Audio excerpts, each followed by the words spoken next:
The Adventures of Pyroclast Dragonlord, Blood Spilt. Summer's mire of heat and humidity certainly made hauling that sack of old clothes a jovial highlight of the afternoon. I realized, as I lumbered across the parking lot, that separating it all into two trash bags, rather than stuffing the seams of this one, would have been much easier. Also, I should have left my sweating to-go cup in the car. Condensation dribbled from my wrist to elbow. Whatever, worth it. Dr. Pepper is my lifeblood. I couldn't risk it turning to lava in my car. I glared up at the store logo. Surely the colors had been picked by someone who preferred echolocation to view the world. I'd never been to this resale store before, but when I heard it actually gave money for your donation, I'd spent all morning poring through my plastic drawers for things I would never wear again. Not exactly my idea of a riveting Wednesday morn, but I'm the kind of poor where all I had left to spend was time. When I entered the store, a twofold process unleashed upon me.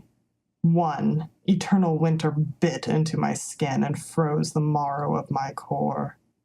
This they called air conditioning. And two, a dawning realization suggested that this very store housed every abandoned dream anyone ever had of growing up to be Britney Spears. "Excuse me," some girl basically interrupted my dumbfounded stare to shove right past me. Her expert grace bumped my drenched drink right against my boob, but by the time I scowled over my shoulder, she'd already escaped out the door. I dropped my bag to brush at the watermark on my shirt, growling under my breath, "What's your first world problem?" I realized a tween accidentally stared while I wiped wet off my boob. "What?" I barked, and suddenly she became very interested in the purses. At last, I lumbered over to the sparkly "cash for clothes" counter. I hauled my bag on top only to trigger a booby trap reaction. The speed of light exited the clerk's mouth. "Hi, how are you? Let's have a look at what you brought in then." Like a Pokemon stunned, I did nothing through the next few moments, despite the grave pain they brought me. She yanked out, scrutinized, and refolded each piece of the last 5 years of my fashion sense, each iteration of it grating deeper and deeper into my nerves. I don't know what my type is, but Negagatn ninjas are super effective against it. As she worked, a poker face crusting over her expression, I couldn't help but stare unnervingly at what adorned the counter. Cheap jewelry lay safe under glass. Fake metallic stilettos stood beside sequenced open-knit scarves, and sparkly tank tops mounted the walls sporting cute four-letter words. I glanced back at the worker as she gave a once-over to my shirt with a Nintendo controller on it. The clothing ninja folded it all back up and stuffed everything into the trash sack. She then talked in a normal pace, as if she felt the need to slow down for me. Which, granted, was true, but not for the reason she thought. "All right, so what we're looking for are clothes that really pop?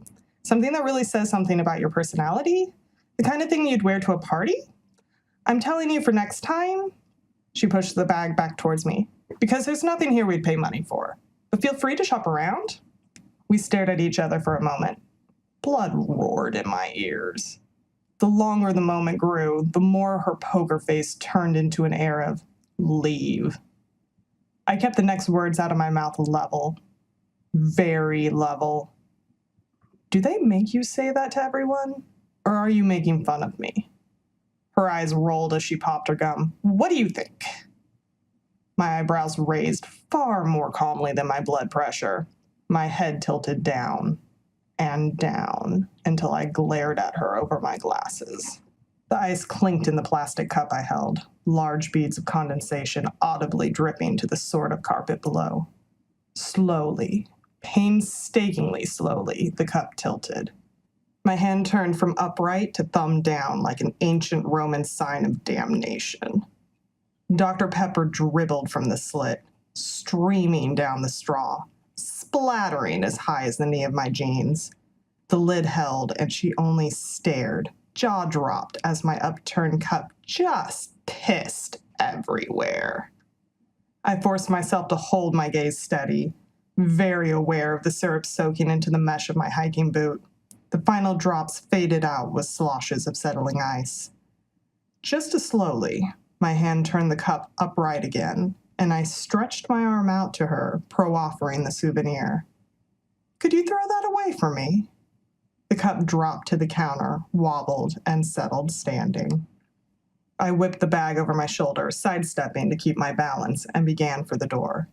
Not sure if my malicious plan required me to stare expressionlessly straight ahead or to keep intimidating eye contact. I ended up alternating between the two. Either way, the door's jingle released me back into the bog of summer. I trudged back to my car, blood spilt.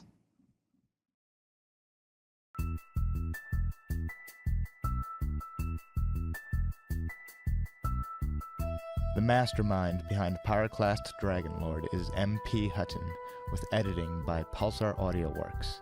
If you enjoyed this adventure, please visit our Patreon page to buy Pyroclast's old clothes. Thank you for your support.